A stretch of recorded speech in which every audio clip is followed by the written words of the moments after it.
السلام علیکم ورحمۃ اللہ وبرکاتہ. کیا حال ہے آپ لوگ؟ الحمدللہ.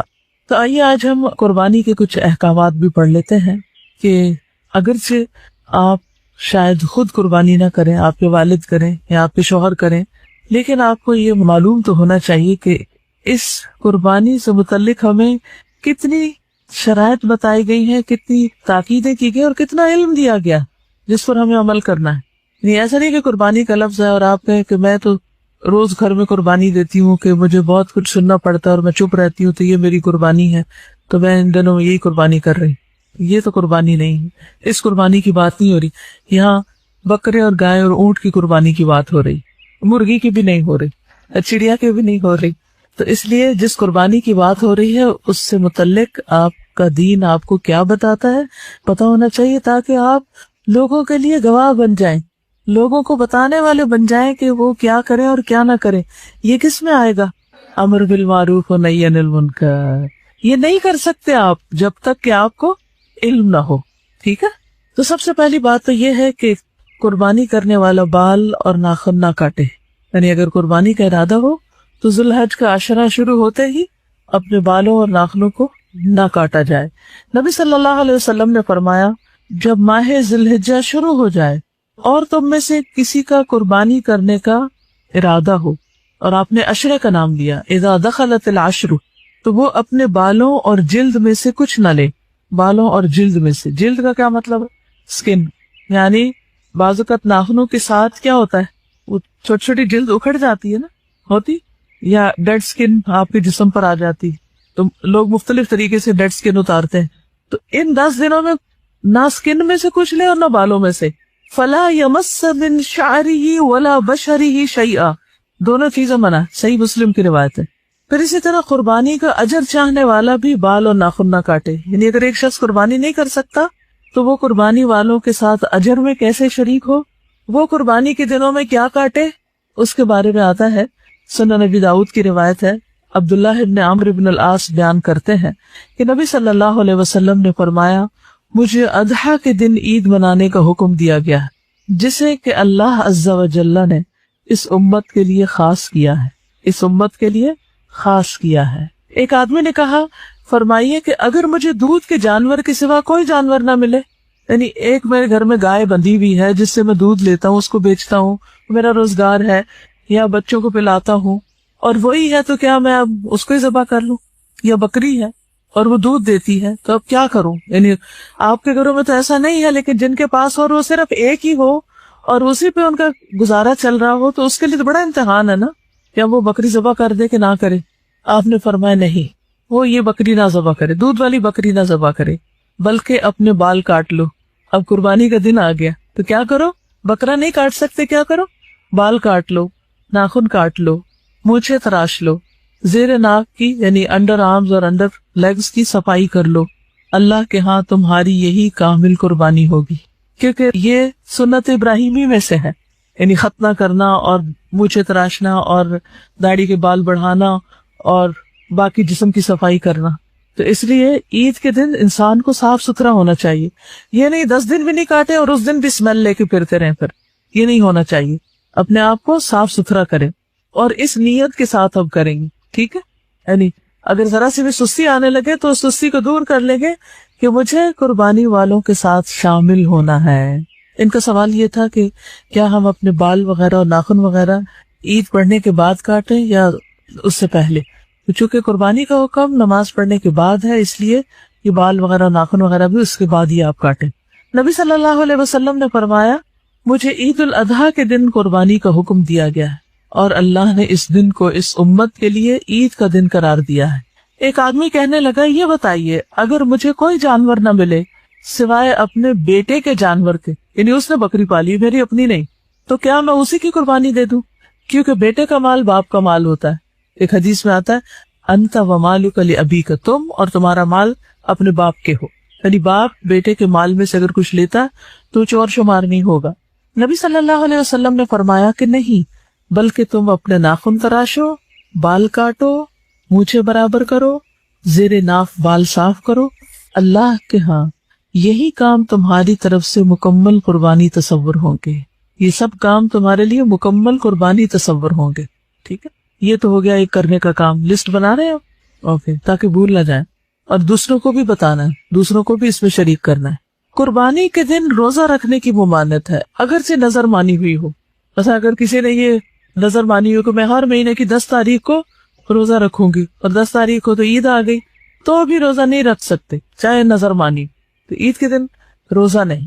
عبداللہ ابن عمر رضی اللہ تعالیٰ عنہما سے روایت ہے, ان سے ایک ایسے شخص کے بارے میں پوچھا گیا جس نے نظر مانی ہو کہ کچھ مخصوص دنوں میں روزے رکھے گا. پھر اتفاق سے انہی دنوں میں بقرہ عید یا عید کے دن پڑ گئے. عبداللہ ابن عمر نے کہا کہ تمہارے لیے رسول اللہ صلی اللہ علیہ وسلم کی زندگی بہترین نمونہ ہے. آپ بقرہ عید کے دن اور عید کے دن روزہ نہیں رکھتے تھے اور نہ ان دنوں میں روزے کو جائز سمجھتے تھے. ٹھیک ہے, ان دنوں میں روزہ کوئی رکھے بھی تو اس کا روزہ نہیں ہوتا. یہ کھانے پینے کے دن ہے. اصل میں دین کیا ہے؟ اطاعت کا نام ہے. جب کہا جائے کھانا پینا چھوڑ دو تو چھوڑ دیں, اور جب کہا جائے کھانا پینا بند نہیں کرو تو اس وقت بند نہیں کرے, روزہ نہیں رکھے. ابو عبید بن اظہر کے غلام نے بیان کیا کہ میں عید کے دن عمر بن خطاب کے ساتھ حاضر تھا. انہوں نے بیان کیا کہ ان دنوں میں رسول اللہ صلی اللہ علیہ وسلم نے روزہ رکھنے سے منع فرمایا تھا. ایک تو روزہ افطار کرنے کا دن ہے اور دوسرا وہ دن جس میں تم اپنی قربانی کا گوشت کھاتے ہو. دونوں عیدوں میں فرق یہ ہے کہ عید الاضحیٰ کے دن نماز کے بعد کچھ کھاتے ہیں, اس سے پہلے نہیں, اور عید الفطر کے دن نماز سے پہلے کھا کر جاتے ہیں. پھر آ جاتا ہے قربانی کا جانور. فضیلت کے اعتبار سے جانوروں کے درجے. افضل قربانی کے بارے میں مختلف آراء ہے کہ سب سے افضل قربانی کون سی.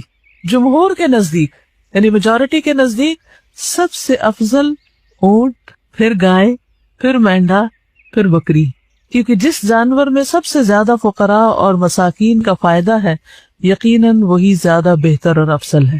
اور اس حدیث سے بھی یہی پتہ چلتا ہے کہ اونٹ کی قربانی سب سے افضل قربانی ہے.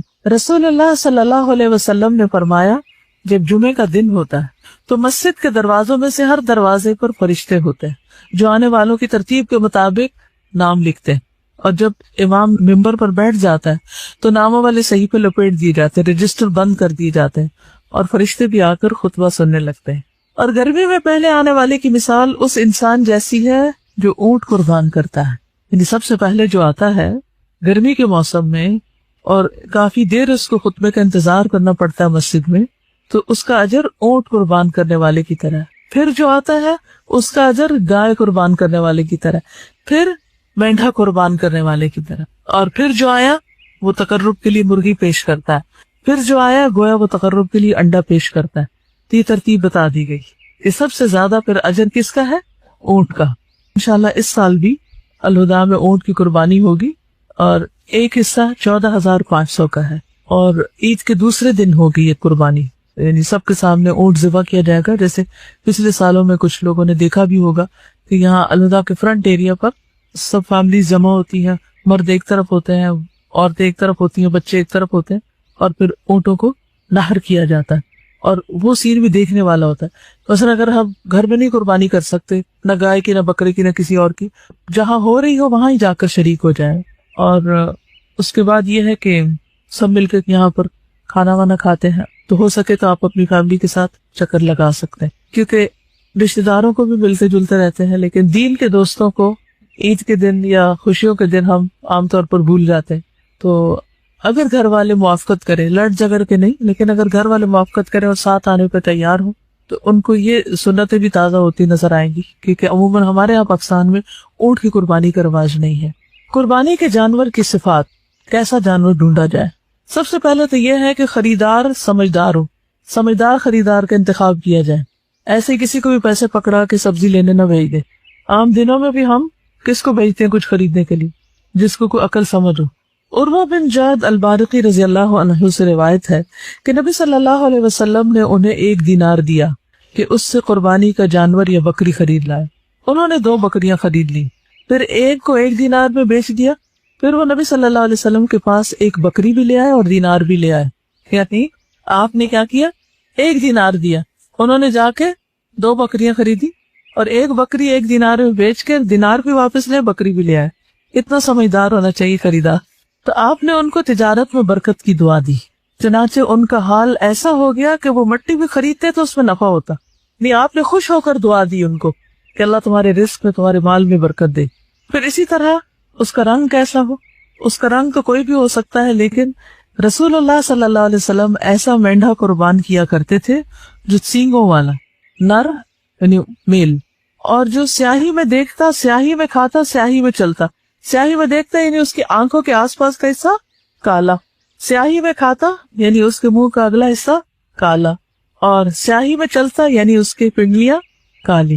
تو ایسا بکرا یعنی قریب ترین مشابہت ہے, اگر ایسا مل جائے تو بہت اچھا ہے.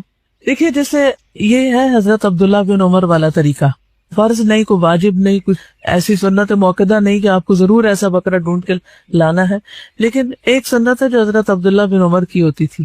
وہ کیا کرتے تھے, وہ اتباع کرتے تھے ہر چیز میں, چھوٹی چھوٹی چیزوں میں, راستوں میں, سڑک پہ چلتے ہوئے, اٹھنے میں, بیٹھنے میں, ہر چیز میں نبی صلی اللہ علیہ وسلم کو فالو کرتے تھے. اور ایک ایکسپشنل صورت تھی ان, تو وہ ہوتے تو ایسا ہی خریدتے, ڈھونڈ کے لاتے ایسے. لیکن اگر ایسا نہ ملے تو پھر جو بھی ہو. ابو ہریرہ سے روایت ہے کہ رسول اللہ صلی اللہ علیہ وسلم نے فرمایا, خاکستری یعنی براؤنش رنگ کا جانور ذبح کرنا اللہ تعالیٰ کو 2 کالے رنگ کے جانور ذبح کرنے سے زیادہ محبوب ہے. یعنی پورا کالا بکرا جو ہم عام طور پر صدقے میں دیتے ہیں, اگر 2 بھی دیے جائیں اس کے مقابلے میں 1 براؤن زیادہ افضل ہے. یہ پتہ نہیں کہاں سے کالے بکرے کے صدقے کا رواج پڑا تھا, سمجھ آئی بات؟ یعنی ایک طرف 2 کالے بکرے اور ایک طرف 1 براؤن بکرا, زیادہ ثواب کس میں؟ براؤن میں. ٹھیک, تو اس لیے اگر کبھی صدقے کا بکرا بھی دینا تو اس میں کالا رنگ نہ ڈھونڈے. ہاں کالا رنگ صرف اس حد تک کہ جو منہ کے آگے ہو اور آنکھوں اور پاؤں کے, بس. پھر یہ کہ 2 دانت والا ہو, 2 دانتا. رسول اللہ صلی اللہ علیہ وسلم نے فرمایا صرف 2 دانتا جانور ہی ذبح کرو, سوائے اس کے کہ تمہارے لیے بہت مشکل ہو جائے تو بھیڑ کا جزا کو قربان کر سکتے ہو, یعنی بھیڑ کا بچہ قربان کر سکتے ہو, سائز درمیانہ ہو. یونس بن میسرہ بن حلبس نے کہا, میں اللہ کے رسول صلی اللہ علیہ وسلم کے صحابی ابو سعید الزرقی کے ساتھ قربانی کے جانور خریدنے کے لیے گیا. یونس بن میسرہ بیان کرتے ہیں کہ ابو سعید نے ایک ایسے مینڈے کی طرف اشارہ کیا جس کے کانوں اور گلے کا کچھ حصہ سیاہ تھا. وہ جسمانی طور پر نہ زیادہ اونچا تھا نہ پست تھا. انہوں نے فرمایا میرے لیے یہ خرید دو. گویا انہوں نے اسے رسول اللہ صلی اللہ علیہ وسلم کے مینڈے کے مشابہ قرار دیا کہ اس سے قریب تر ہے. یعنی اگر تینوں چیزیں نہ بھی ہو کالی تو 1 ہو جائے, 2 ہو جائے اور 3 ہو جائے تو بہت اچھا ہے. اور اسی طرح یہ کہ بہت اونچے بڑے کی تلاش بھی ضروری نہیں ہے, درمیانے سائز کا بھی کافی. ابو ہریرہ رضی اللہ عنہ سے روایت ہے کہ اللہ کے رسول صلی اللہ علیہ وسلم جب قربانی کا ارادہ فرماتے تو بڑے موٹے سینگ دار سفید اور سیاہ رنگ کے 2 خصی مینڈے خریدتے. ٹھیک ہے, یعنی خصی کرنا بکروں کو وہ ہوتا ہے جس میں وہ آگے بچے نہیں پیدا کر سکتے. ابو سعید رضی اللہ عنہ بیان کرتے ہیں کہ رسول اللہ صلی اللہ علیہ وسلم ایسا مینڈا قربانی کیا کرتے تھے جو سینگوں والا اور نر غیر خصی ہوتا تھا. پھر اسی طرح جانور خریدتے وقت اچھی طرح دیکھ بھال کر لی جائے, غور سے دیکھا جائے. حضرت علی سے مروی ہے کہ جناب رسول اللہ صلی اللہ علیہ وسلم نے ہمیں حکم دیا کہ قربانی کے جانور کی آنکھ اور کان اچھی طرح دیکھ لیں. ایسے جانور کی قربانی سے منع فرمایا جس کا کان آگے یا پیچھے سے کٹا ہو, جس کو کٹ نہ لگا ہو, پھٹا ہوا نہ ہو, نہ اوپر سے اور نہ نیچے والی سائڈ سے لٹکنے والی طرف سے, یا اس میں سوراخ نہ ہو, یا وہ پھٹ نہ گیا ہو, یعنی کہیں سے بھی کٹ وغیرہ نہ لگا ہو, یا جسم کے دیگر اعضاء کٹے ہوئے نہ ہو. ٹھیک ہے, یعنی دیکھ بھال کے جانور خریدنا چاہیے. آنکھ بھی دیکھنی چاہیے, کان بھی دیکھنے چاہیے, دانت بھی دیکھنے چاہیے. صرف رنگ اور سائز دیکھ کے نہیں لے لیں. جانور لا کر اس کی خدمت کی جائے. حضرت عائشہ کہتی ہے کہ رسول اللہ صلی اللہ علیہ وسلم بیت اللہ کی طرف ہدی بھیجتے تھے, یعنی خود تو نہیں جا سکتے تھے تو کیا کرتے, وہاں قربانی کے لیے جانور بھیج دیتے. آپ لوگ بھی بھیج سکتے ہیں. میں اپنے دونوں ہاتھوں سے ان کے ہار بٹتی تھی, وہ علامت کے طور پر ان کے ہار بٹتی تھی, یعنی ان کے گلے میں جو چیز ڈالی جاتی تھی رسیاں بٹ کے مختلف رنگوں کی یا مختلف خاص طریقے کی بٹائی, تو وہ اپنے ہاتھ سے بناتی تھی اور گلے میں ڈالتی تھی. جابر بن عبداللہ سے ہدی پر سواری کے بارے پوچھا گیا تو انہوں نے کہا نبی صلی اللہ علیہ وسلم سے میں نے سنا آپ فرما رہے تھے جب اس کی ضرورت محسوس ہو تو سواری ملنے تک معروف طریقے سے اس پہ سواری کر سکتے ہو. مثلاً آپ مکہ بھیج رہے ہیں جانور, آج کل تو لوگ گاڑیوں پہ سواری کرتے لیکن اس زمانے میں لوگ اونٹوں پہ سواری کرتے تھے. تو اگر اونٹ قربانی کے لیے جا رہا ہے تو اس پہ سواری نہیں کرنی چاہیے. ہاں اگر کوئی اور جانور نہیں ہے تو سواری کر سکتے ہیں اور پھر وہاں جا کر اس کی قربانی بھی کی جا سکتی. پھر کون سا جانور جائز نہیں,